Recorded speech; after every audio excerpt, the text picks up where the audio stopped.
Hello! Today we're going to talk about covalent bonding, which is our second type of bonding in this unit. And in covalent bonding, we have a sharing of valence electrons. So just like the other kind of bonding, ionic, the valence electrons are the ones we're interested in. All right. So if we're forming a covalent bond, we're going to be making a molecular compound. So you can kind of think of those two things interchangeably. So covalent is the type of bond, but the compound we get from covalent bonding is a molecular compound. All right, so here we have two hydrogen atoms, and you can represent a hydrogen by an H with one dot representing that one valence electron, and it can be on any of the four sides of the element. All right, so we have a Bohr model with one hydrogen here, or with one electron here for a hydrogen, and then another one here, similar. Right? When the bonding happens, these two come together and the two electrons are shared so that now both hydrogens have a full valence shell. In this case, that's just two electrons. But in all of the other ones we're going to talk about, it's going to be 8. So it's that same octet rule that we've been talking about since we started oxidation state. All right, and then once they come together, you can represent it as an H with two dots, all right, or an H with a line. And we'll learn more about this in the next lesson when we learn how to draw Lewis dot structures to represent bonding. Okay, so the only other thing we're going to talk about in this lesson is how to name these compounds.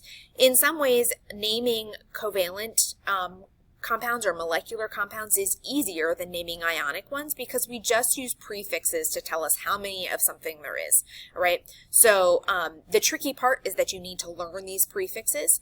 The first few are hardest, I think, but once you get up to 5, the pattern follows what you should have learned in geometry. So like a pentagon has 5 sides.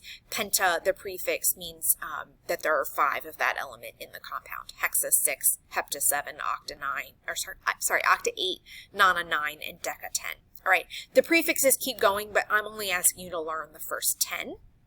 All right, mono is a little strange. It appears sometimes like in carbon monoxide, but often if there's just one of the element in a molecular compound, we just ignore, like we just don't write a prefix at all, okay?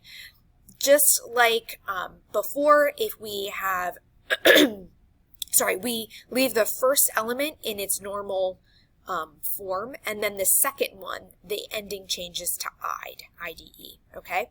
The other thing that's a little unusual is that if you end up, because of the element that you're putting a prefix in front of, if it starts with a vowel, like oxygen, for example, instead of having 2 vowels right one after the other, we just drop the A or the I that would come sorry, not the I, just the A that would come with the prefix. So, for example, if we had 4 oxygens, that wouldn't be tetraoxide, it would just be tetroxide. So we drop the A.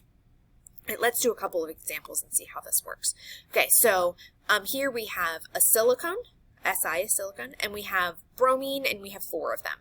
So we never use the mono for the first element in the compound, so this would just be silicone. And then 4 bromines would be tetrabromide. We change the end to ide. Okay? Here we have a hydrogen and we have a fluorine. All right? Whoops. We have hydrogen. There's just one of them. And like I said, often we don't use the mono. If you were to name this hydrogen monofluoride, I would still give you credit for it. But in this particular case, you don't need the mono. So it's just hydrogen fluoride. All right, here we have di in front of the nitrogen. Okay, which means that there's 2 nitrogens, and then oxide implies that there's just 1 oxygen, right? And then last but not least, we have 1 carbon, and we have 4 chlorides, so this will be CCl4.